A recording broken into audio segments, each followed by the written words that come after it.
Salut Accès, salut tous ceux qui nous suivent. Cette semaine, tu avais à lire seulement deux chapitres. Tu avais à lire le chapitre 20 et le chapitre 21.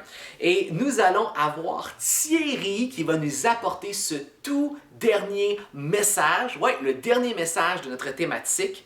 Et directement de chez lui. Mais juste avant quelques petites annonces, merci s'il te plaît d'aller sur notre page Facebook, la page Facebook de Accès. Va liker, partager et commenter les posts que l'on fait. Et aussi, va sur notre chaîne YouTube, liker et commenter les vidéos qu'on fait. Le but, c'est pas simplement parce qu'on veut des commentaires, on veut des likes. Le but, c'est de les partager, c'est de les rendre accessibles. Malheureusement, il y a encore des jeunes de la jeunesse qui n'ont pas accès à ce que l'on fait. Aide-nous à rendre tout ce beau matériel accessible, qu'on puisse encore garder un semblant de lien, de communauté, de groupe, malgré le confinement. Donc, merci pour ton aide à toi à la maison. Et ne rate pas, et ne manque pas nos rencontres et nos groupes Zoom. Les vendredis soirs, on met le lien sur la page Accès, le lien Zoom. Qu'est-ce qu'on fait? On se retrouve, on parle un peu de nos semaines, chacun notre tour. T'es pas obligé de parler si t'as pas envie, mais c'est juste le fait de se voir. J'apporte un petit partage et on joue à des jeux ensemble. C'est super simple, mais ça fait du bien de se retrouver et de se revoir. Et avant d'aller au message, encore une fois, je t'annonce que la semaine prochaine, on commence une nouvelle thématique. On reste dans le 5-10, donc c'est simple. Chaque jour de la semaine, tu lis un chapitre. La fin de semaine, on enregistre un message. Mais là, pour l'été, on a décidé de choisir un livre dans la Bible qui est coloré, qui a plein d'histoires que tout le monde connaît, même les non-croyants. Le livre qui a le plus de récits grandioses. Ça fait un peu genre livre biblique, popcorn, film d'été, Netflix. C'est le premier livre de la Bible, donc ce sera pas compliqué de le trouver. Hein? C'est le premier livre, la Genèse. On va faire le défi 5-10 sur le livre de la Genèse, le livre le plus connu de la Bible. Donc je t'encourage à lire cette semaine les chapitres 1 à 5 de la Genèse. Sans plus tarder, allons retrouver Thierry directement de chez lui pour le message, le dernier message de notre thématique sur Jean avec le chapitre 20 et 21. Et on se retrouve la semaine prochaine avec la Genèse. Ciao!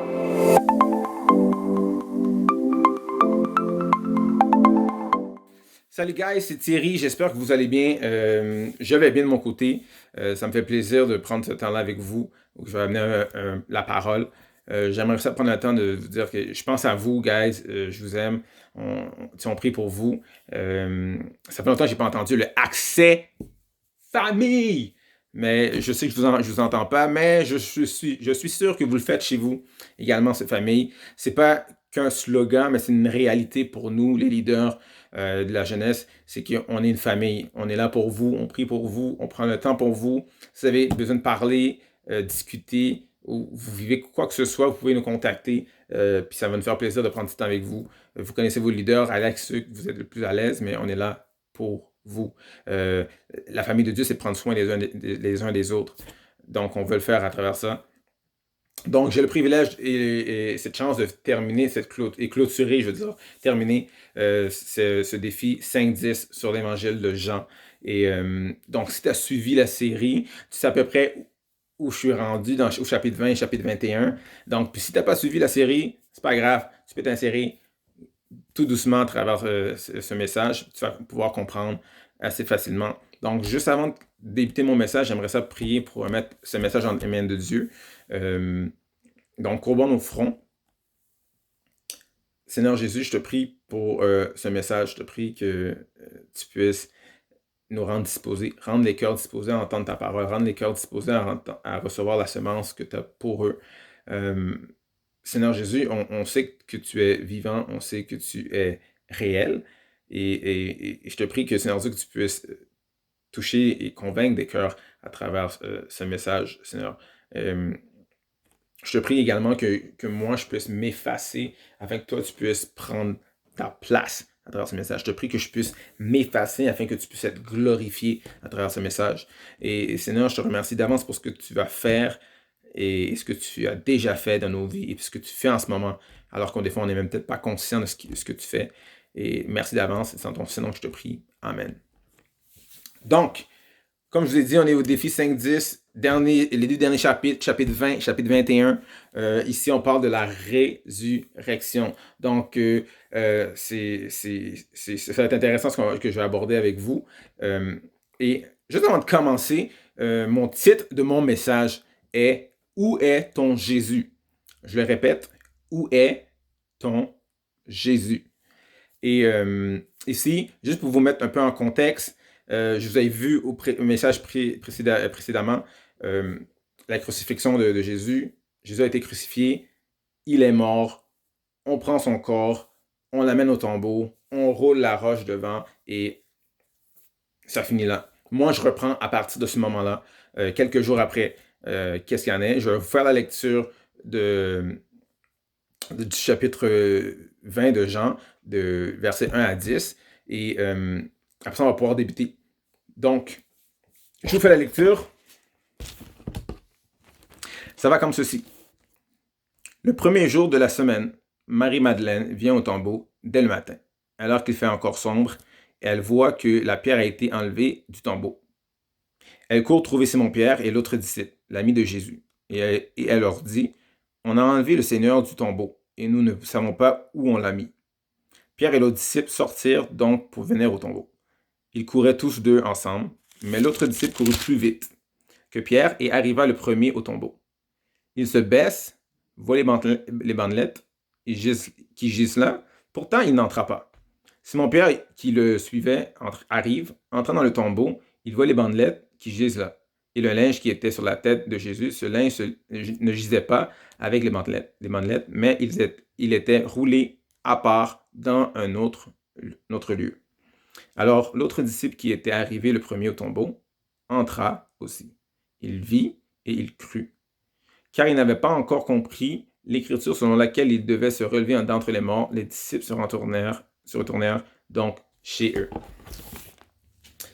Donc ici, mon premier point qui s'intitule « Je vois, mais je ne comprends pas ». OK. Je vous explique assez rapidement ce qui se passe. Marie-Madeleine décide d'aller au tombeau. Elle voit leur père a été roulé, mais elle ne voit pas le corps de Jésus. Jésus a disparu. Jésus est où? On ne sait pas. Elle précipite, elle va voir Pierre puis Pierre avec l'autre disciple. Ils courent, ils arrivent. Et là, c'est là ce qui est intéressant. C'est que Pierre va rentrer, il va voir les bandelettes, il ne comprend pas ce qui se passe. Fait que je me mets à la place de Pierre, j'imagine que lui s'est dit, OK, ben, Marie a peut-être raison, on a peut-être volé Jésus. Jésus n'est peut-être pas là. Ou qu'est-ce qui t'arrive avec son corps? Et fait que lui, c'est ça qui se passe dans sa tête. Puis alors que l'autre disciple, lui, arrive, il rentre, il voit les mêmes choses que Pierre. C'est intéressant. Il voit les mêmes choses que Pierre, il voit les bandelettes, il voit la pierre qui a été roulée, mais lui, sa réaction est différente. Le texte dit, au chapitre 8, qu'il vit et il crut. Donc, il y a quelque chose qui s'est passé dans la tête de l'autre disciple. Mais lui, je m'attendais à lui un peu plus tard dans le message. Je vais me concentrer un peu plus sur Pierre. Fait que Pierre est là, il ne comprend pas ce qui se passe. Probablement, comme je vous ai dit, il pense que Jésus a été volé parce que Jésus était mort. Il sait que Jésus était mort. Puis on ne trouve pas son corps, mais il ne comprend pas ce qui se passe. Il n'y a pas quelque chose, il n'y a pas un déclic qui se fait dans sa tête. Puis Pierre, la réaction de Pierre, des fois, ça nous ressemble un peu. Là, tu te dis, OK, mais pourquoi? C'est en ce moment, ça fait quoi? 2-3 mois qu'on est en confinement. Et c'est pas évident le confinement pour certaines personnes. C'est difficile. Et c'est une crise qui affecte tout le monde. C'est une crise qui affecte ton quartier, qui affecte ta ville, qui affecte ta province, qui affecte ton pays et qui affecte le monde entier. Cette crise paralyse l'humanité en ce moment. C'est incroyable, on a peur, on ne sait pas quand est-ce que ça va terminer. Puis c'est un virus qu'on ne voit pas, mais qui a un impact énorme sur ce qui se passe. Puis là, pour toi, il y a certaines personnes qui le vivent de toutes sortes de façons. Je ne sais pas comment toi tu le vis. Il y a peut-être certaines personnes qui le vivent avec anxiété, colère, la peur, l'incompréhension. Et vu la situation qu'on vit actuellement, beaucoup de choses ont stoppé, beaucoup de choses ont pris fin, beaucoup de choses ont arrêté. Pour certains jeunes, toi, tu es là, ici, tu m'écoutes, tu me dis, mais ouais, mais tu sais, l'école a été arrêtée. Fait que là, toi, c'est, je peux plus voir mes amis, je peux plus aller voir mes cousins et mes cousines, mes grands-parents, mes oncles et mes tantes. Euh, pour toi qui était finissant, tu te dis, OK, mais j'aurais même pas mon bal de finissant de secondaire 5, puis je compatis pour vous. C'est pas quelque chose qui est facile à vivre. J'ai pas mon bal de finissant. Je peux pas sortir magasiner. Je peux pas aller au cinéma, donc des activités qu'on était capable de faire, aller au restaurant, sortir, aller au parc, jouer, faire du sport. Tout ce qu'on était habitué de faire a pris fin assez rapidement pour quelque chose qu'on ne voit pas comme à l'œil nu. Oui, avec des instruments, on est capable de le voir, mais à l'œil nu, on ne voit pas. Et ce qui t'amène au fait que tu restes chez toi, tu es 24 sur 24 avec tes parents, 24 sur 24 avec tes frères et sœurs, tu n'es pas capable de les sentir. Tu te dis, c'est quoi cette vie-là? Avant, on vivait bien, là maintenant, on ne vit plus. C'est plus une vie ce qu'on a présentement. Pour d'autres personnes, tu étais face à toi-même à travers cette crise, cette pandémie, tu es chez toi, tu es face à toi-même, puis cette crise-là révèle des choses dans ton cœur qui ne fonctionnent pas, puis tu te dis, OK, mais qu'est-ce qui se passe? Je suis pas bien, puis tu peux pas te sauver, là, parce que à la télévision, il n'y a plus rien, il n'y a plus de sport. Moi qui étais un fan de basketball, là, j'aime ça écouter le basket. Je peux plus écouter la télévision en ce moment. Il n'y a, y a plus de sport. Fait que si t'es un gars qui aime le hockey, plus de hockey. Le football. Comme je vous dis, il n'y a pas de grands films. Il n'y a plus de films qui sortent en ce moment. Fait que toutes les activités ont pris. Tout le divertissement s'est arrêté tout d'un coup. Puis peut-être pour toi, tu te dis, OK, mais Dieu est où là-dedans, là? Qu'est-ce que Dieu fait? Pourquoi Dieu permet que ce virus-là vienne, puis vient paralyser nos vies? C'est quoi cette vie-là? Puis là, toi, tu as fait une frustration, tu vis peut-être la colère de la peur, puis tu te dis, mais où est Dieu? Puis tu vois quelque part, tu vois à travers Internet, parce qu'on envoie des messages sur Internet de ce qu'on fait. Tu vois les réunions Zoom, tu te dis, OK, mais pourquoi ces chrétiens-là sont comme, OK, mais Jésus est bon, Dieu fait beaucoup de choses dans nos vies. Puis toi, tu le vois pas ça comme, tu le vois pas comme ça, tu te dis, mais non, moi, hein, où est Dieu? Dieu est pas là, là. Et peut-être dans ta tête, inconsciemment, tu penses que Dieu ou Jésus est mort. Parce qu'il faut comprendre, dans les versets que je viens de lire, Pierre et l'autre disciple voient la même situation, mais réagissent différemment à la situation. Un saisit quelque chose, l'autre n'a rien compris. Il ne comprend pas. Et ils voient la même situation devant eux. Puis peut-être pour toi, à cause des frustrations que tu vis à travers tout ça, ça t'amène à remettre en question, oui, où est Dieu et où? Puis naturellement, tu délaisses Dieu. Naturellement, la prière, ça ne t'intéresse plus. La Bible, c'est rendu la chose qui t'intéresse le moins.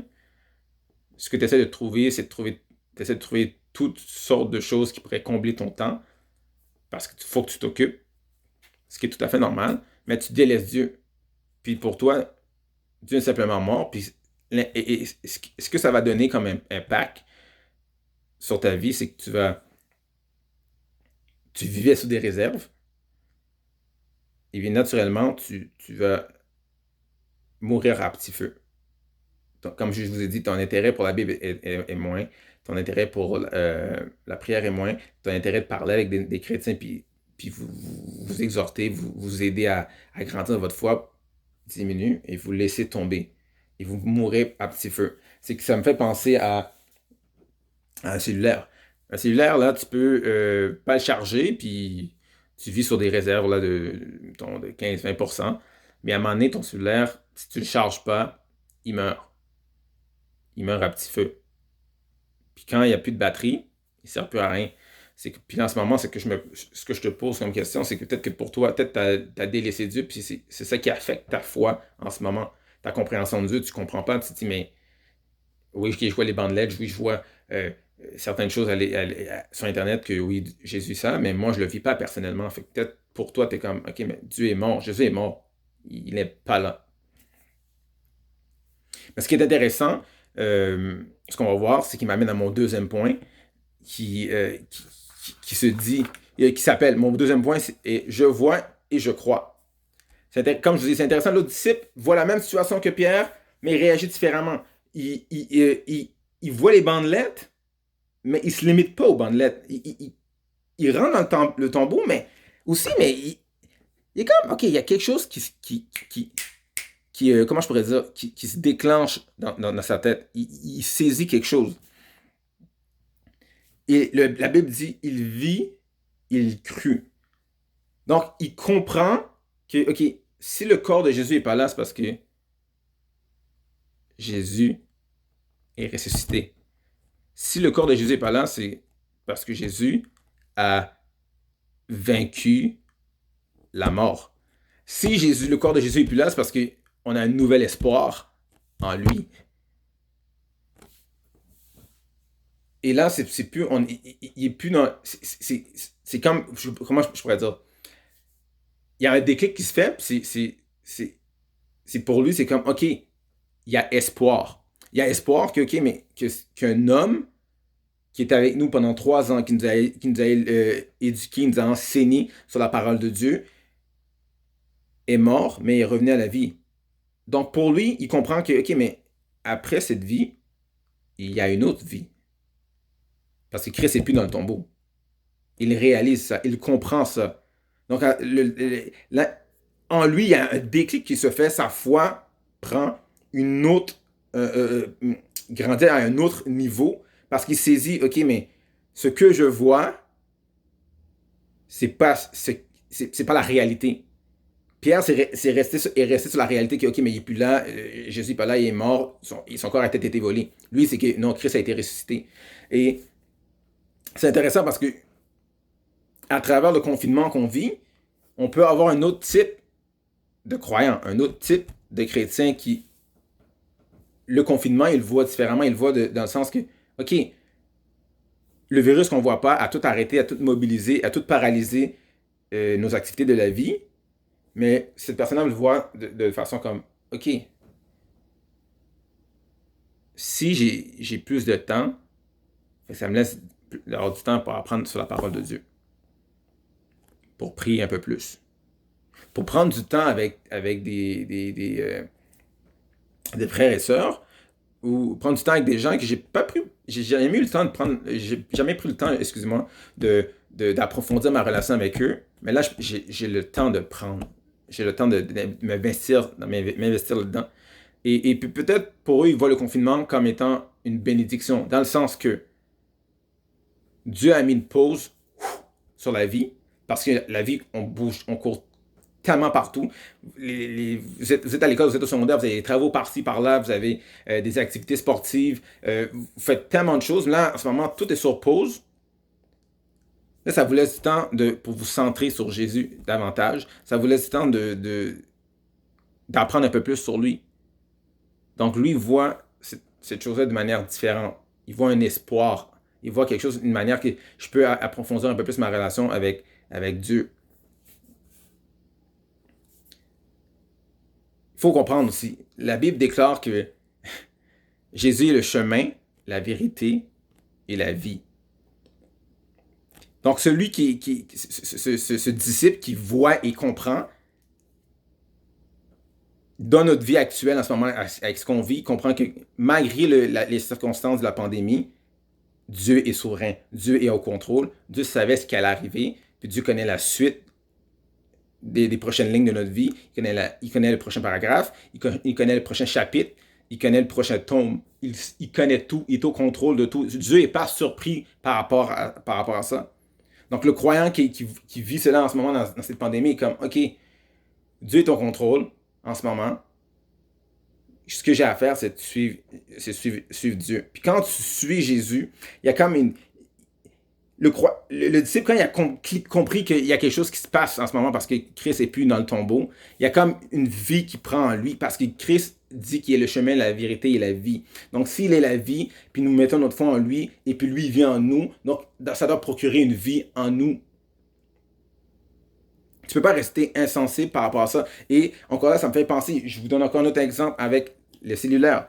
parce qu'on est une génération qui est souvent branchée, on est branché sur tous nos appareils.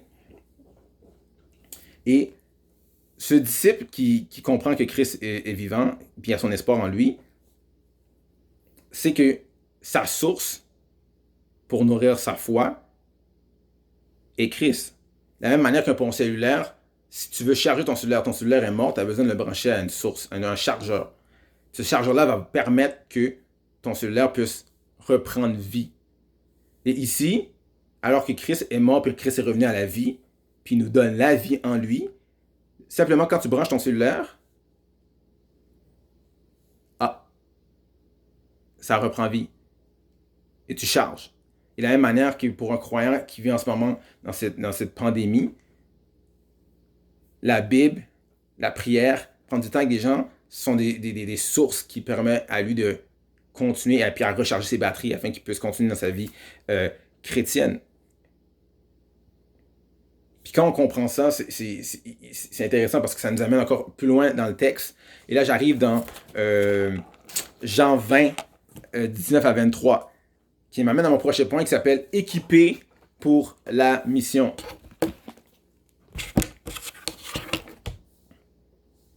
Je vous fais la lecture. Le soir de ce jour-là, qui était le premier de la semaine, alors que les portes de l'endroit où se trouvaient les disciples étaient fermées, par crainte des Juifs, Jésus vint debout au milieu d'eux, il leur dit « Que la paix soit avec vous ». Quand il eut dit cela, il leur montra ses mains et ses côtés, et son côté. Ok, il faut comprendre ici, je m'arrête quelques instants pour vous expliquer que les disciples sont entre eux. Il y a un homme qui apparaît puis il dit que la paix soit avec vous. J'imagine que leur réaction était comme, ok, c'est qui ce gars-là, c'est qui ce dude-là. Puis Jésus a besoin de montrer à ces gens-là, mais ses marques dans ses mains, puis dans ses côtes, pour démontrer que c'est moi. Celui que vous avez vu mourir il y a une couple de jours à la croix, je suis là devant vous, je suis ressuscité parmi, je suis ressuscité, je ne suis pas mort, je suis vivant. Les disciples se réjouirent de le voir le Seigneur.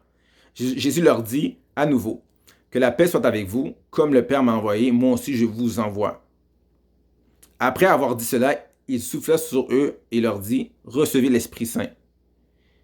Il faut comprendre, Jésus avait dit qu'il devait partir pour que l'Esprit du Consolateur ou l'Esprit Saint vienne et nous conduise dans toute la vérité.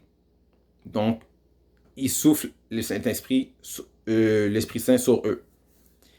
Ça finit en disant, à qui vous pardonnerez les péchés, ceux-ci sont pardonnés, à qui vous les retiendrez, ils sont retenus. Ok. Fait là, comme je vous ai expliqué, Jésus apparaît devant les disciples, il montre ses mains et puis son côté pour démontrer, et c'est réellement moi, guys. C'est moi qui est revenu à la vie, tout ça. Fait que vous ne devez pas avoir peur. Fait que là, les disciples sont là, ils voient ça, c'est comme, ok, wow, ok, la résurrection est réelle. Et j'imagine que Pierre, qui était, lui, au début, qui était comme, ok, j'étais arrivé au tombeau, puis j'avais rien compris. Là, je réalise que, ok, Jésus est vraiment vrai. Ce qu'il me disait, c'est vrai. Donc là, j'imagine l'atmosphère ou l'ambiance quand Jésus s'est apparu devant eux. Les gens devaient être comme, wouh! Hey, c'est malade, Jésus est vivant. Et le même gars qu'on a vu se faire martyriser, se faire fouetter, se faire clouer, c'est le même gars qui est devant nous, puis est vivant. Mais c'est pas possible. Et imaginez-vous, là, t'as un ami ou quelqu'un que tu connais qui meurt, puis là, il réapparaît quelques jours devant toi. C'est épeurant, mais c'est wow. Et puis là, sachant ça, au début, tu avais peut-être peur, tu te disais, mais hey, je comprends pas, ouais, Jésus, puis Jésus n'est pas là, mais c'est comme si, là, tu n'as plus peur parce que tu vois, il a vaincu la mort. C'est comme quand tu joues, pour ceux qui aiment ça les jeux vidéo, tu joues à Mario Bros, à Super Mario, puis là, tu prends l'étoile. T'es comme immunisé, là. C'est comme, tu sais, l'étoile quand tu fais ting, ting, ting, ting, ting, ting, ting, ting, ting, ting, ting, ting, ting. C'est ça. Mais t'es immunisé. Puis Christ te donne la force d'être immunisé contre la peur. Oui, la peur est là, mais Christ est plus puissant et plus fort que la peur. Donc, l'esprit qui est en toi est plus fort que l'esprit de timidité ou l'esprit de crainte. Tu as cette possibilité-là avec Christ. C'est ça, cette bonne nouvelle-là qu'on retrouve à travers la résurrection de Jésus. Donc, ils sont remplis de joie. Jésus les annonce une mission. La nouvelle mission est annoncée. Un changement j'imagine, un changement qui s'opère au cœur des disciples en disant, yo, ok, là, c'est fou. Jésus est là. Il a vécu la mort. On a la mission. On peut y aller. Puis la mission, qu'est-ce qu'est la mission? La mission consiste à propager la bonne nouvelle. C'est aussi simple que ça. C'est pas réservé aux pasteurs, ni aux évangélistes, ni aux élites de la foi. C'est réservé à toute personne qui se considère disciple de Jésus, a cette responsabilité de propager la parole. Donc en ce moment, avec ce qu'on vit en ce moment, malgré qu'il y a un déconfinement qui commence, vous avez la responsabilité on a la responsabilité de propager la parole. C'est un bon moment de parler la parole à ton ami qui est peut-être non-croyant, qui peut-être lui, il vit de la frustration, il vit de l'anxiété, il vit de la crainte, de la peur, du stress parce que par rapport à la pandémie, mais toi, tu peux amener une bonne nouvelle, quelque chose de rassurant en disant, hey, puis là, il te regarde, puis il dit, mais pourquoi toi, t'es aussi zen que ça? Puis tu dis, mais je stresse aussi, peut-être au même niveau que toi, mais sauf qu'à quelque part, j'ai une assurance que je peux déposer ça au pied de la croix parce que Jésus gère ça pour moi. Propager la bonne nouvelle, c'est la responsabilité qu'on a aujourd'hui.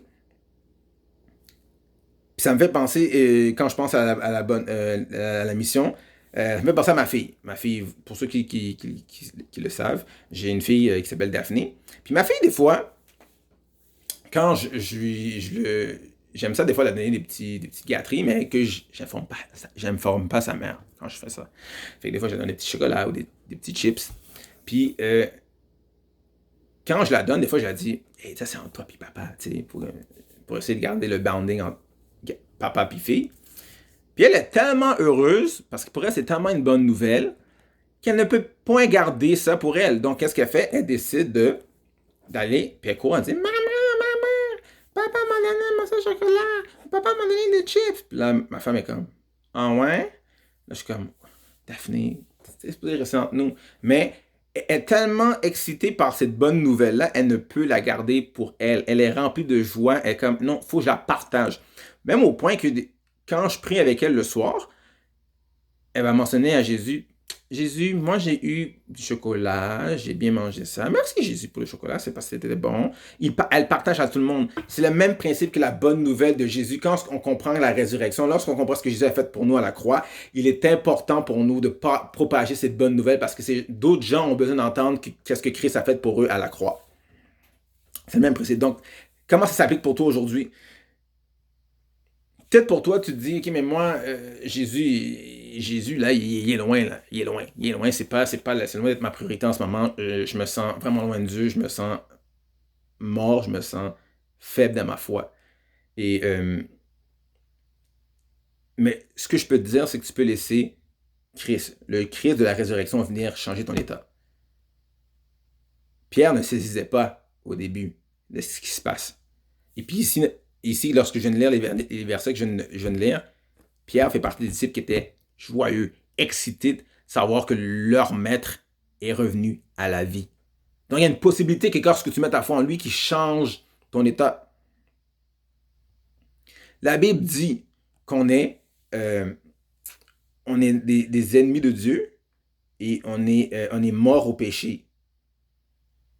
Christ peut te transformer, peut t'amener de la mort à la vie. Il peut il te fait passer d'ennemi de Dieu à enfant de Dieu. Il te fait passer des ténèbres à la lumière. Il y a juste Jésus-Christ qui peut faire ça à travers toi. T'es pas trop sale, t'es pas trop loin, t'es pas trop mort spirituellement pour que Christ ne vienne pas il peut pas venir te donner vie.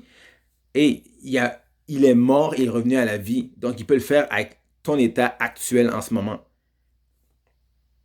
Puis avec ça, quand tu comprends ça, quand tu comprends que, hey, tu mets la foi en celui qui t'a donné la vie, là, ça donne une énergie et un amour fou pour vouloir propager la bonne nouvelle autour de toi. Et tu as la possibilité de propager la bonne nouvelle de Christ, de sa joie, de sa paix, de sa patience. Puis, t'es pas trop loin spirituellement pour pas vivre ça. ça m'amène alors que je termine, et puis peut-être toi, tu te dis, OK, mais Thierry, c'est beau, je comprends, puis j'aimerais ça vivre ce que peut-être toi tu vis. Parce que moi, le confinement, ça m'a permis de vivre beaucoup de choses où Dieu travaille chez moi, puis Dieu vient nettoyer ce qui est sale dans mon cœur, puis commence à redonner vie à certaines parties de mon cœur. Et mon désir, à travers ce message, que tu puisses vivre également ça. Puis là, des fois, tu te demandes, mais comment je peux? J'ai la misère à prier, j'ai la misère à lire ma Bible, je sais pas comment m'y prendre. OK. Euh, Moi, je suis une personne qui a besoin d'un cadre. Okay? Il faut que j'ai besoin d'un cadre pour que je puisse être fonctionnel. Il y a peut-être des gens comme toi, que tu es comme moi, puis tu as peut-être besoin d'un cadre. Moi, ce que j'ai commencé à faire depuis le confinement, et ça fait longtemps que je connaissais cette méthode-là, mais je voulais pas parce que je me faisais croire que non, je suis capable de fonctionner tout seul, mais en faisant ce système-là, ça me permet de respecter mes objectifs, excusez-moi, quotidiens. Donc, j'ai un petit tableau ici, to-do list. Ce que je fais, c'est que j'inscris sur ma to-do list tout ce que je veux faire. Donc, pour la Bible, des fois, je vais juste mettre 15 minutes pour prier avec Dieu.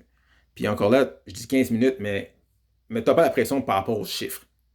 Si tu veux commencer avec 5 minutes, tu commences avec 5 minutes. Si tu veux commencer avec 10 minutes, tu commences avec 10 minutes. Mais je ne veux pas t'imposer un nombre X. Je veux que tu décides par toi-même du temps que tu veux mettre. Puis après, ensuite, et éventuellement, je pense que tellement tu vas aimer ça, tu vas peut-être vouloir progresser un peu plus, tu vas vouloir rajouter plus de temps. C'est comme quelqu'un qui commence à courir. Tu ne peux pas demander à quelqu'un qui n'a jamais couru de sa vie, de dire, OK, mais moi, je vais commencer à 5 km. Non. Tu vas te décourager assez rapidement. Ce que tu vas faire, c'est que tu vas commencer avec des petites distances. Donc, 1 km, 2 km. Puis peut-être après ça, 3 km. Mais ça, on verra. Il n'y a pas de stress par rapport à ça. Juste, tu t'inscris un petit nombre, puis tu respectes ça. Ensuite, là, tu te demandes, OK, mais moi, là, je ne sais pas comment prier, là. Dieu, je ne sais pas quoi dire à Dieu, je ne sais pas comment prier. Tu sais, prier, c'est comme jaser avec ton ami. Mais encore là, on vous a déjà montré, puis je vais vous le montrer à nouveau, l'acrostiche de la prière, qui est un bon moyen pour aider, pour prier, prendre du temps avec Dieu. Donc, le P représente la parole. Le R représente la repentance. Donc, la parole, c'est que tu lis une portion de la Bible, tu peux prier la portion de la Bible. Donc, où est le besoin de l'homme? Où est la bonne nouvelle de l'homme? Donc, tu peux voir ça à travers les textes. Puis, si tu veux encore plus de détails, contacte-moi ou contacte Pasteur Simon ou contacte tous les leaders que tu connais qui pourraient t'aider encore plus à savoir comment je peux prier un texte. Puis je pense que Simon a fait une vidéo auparavant par rapport à ça. Donc, R, la repentance. On est tous pécheurs, on a tous des péchés qu'on fait, on a tous des choses qu'on doit travailler là-dessus. Fait que la repentance, tu peux me dire, mais non, mais moi, j'ai rien à dire. C'est faux. On a tous quelque chose à confesser à Dieu. Intercession. Intercession, c'est que tu pries pour des gens. Tu peux prier pour tes parents, ton frère, ta soeur, tes pasteurs, tes leaders, ton école. Tu peux prier par rapport à la pandémie qu'on vit en ce moment. Intercession, tu pries pour ce qui vient en tête, tu pries pour eux. Ensuite, E pour élévation, donc où tu rends honneur ou gloire à Dieu. Pourquoi rendre gloire à Dieu? Mais rendre la gloire à Dieu parce que tu es en santé, que tu as une famille, que tes parents sont encore là, que tu as des frères et sœurs, que tu as accès à l'éducation, parce qu'il y a d'autres gens qui n'ont pas accès à cette éducation-là, que tu peux manger 3 repas par jour. Des fois, on prend ça pour acquis, mais il y a des pays, il y a du monde qui ne mange même pas 3 repas par jour. Donc, élever le nom de Dieu pour ça. Et puis, mais ça rentre plus dans les remerciements. Mais élévation, c'est que tu rends gloire à Dieu pour sa grandeur, sa splendeur, du fait qu'il est puissant, du fait qu'il est grand, du fait qu'il communique encore avec nous malgré notre état. Mais à cause qu'on met notre foi en Jésus-Christ, on a accès à lui. Et ensuite, le dernier c'est l'écoute. Prendre le temps d'écouter. C'est s'asseoir, puis tu loues, tu mets de la louange, tu écoutes, puis tu laisses Dieu te parler. Dieu peut parler de différentes façons. Je ne peux pas dire exactement de quelle manière il s'y prend parce que Dieu est Dieu. Donc, Jésus peut te parler à travers de la musique, peut te parler à travers des gens, peut te parler à travers sa parole, peut te parler à travers de différentes façons. Donc, la dernière chose que j'aimerais dire, c'est que Pierre, celui qu'on a parlé au début, qui comprenait pas ce qui se passait, puis il a quand même vécu avec Jésus, c'est le même Pierre qui a renié Jésus 3 fois, alors que Jésus s'en allait mourir, et il a renié Jésus comme non, je le connais pas. Ce qui est intéressant au chapitre 21, ce même Pierre sera ce Pierre qui va bâtir des églises, il sera ce Pierre qui, plus tard dans sa vie, va mourir pour la cause de Jésus-Christ. C'est fou, là. Attends. Le même gars qui a voulu s'éloigner de Jésus, il ne voulait pas mourir pour lui, est le même que Christ, qui va mourir pour la bonne nouvelle de Jésus-Christ. C'est fou. C'est voir comment la puissance de la résurrection est incroyable. Change ton cœur. Tu peux aujourd'hui même changer, laisser Christ changer ton cœur. C'est ma prière pour toi ce soir. Alors que je te pose une question, où est ton Jésus?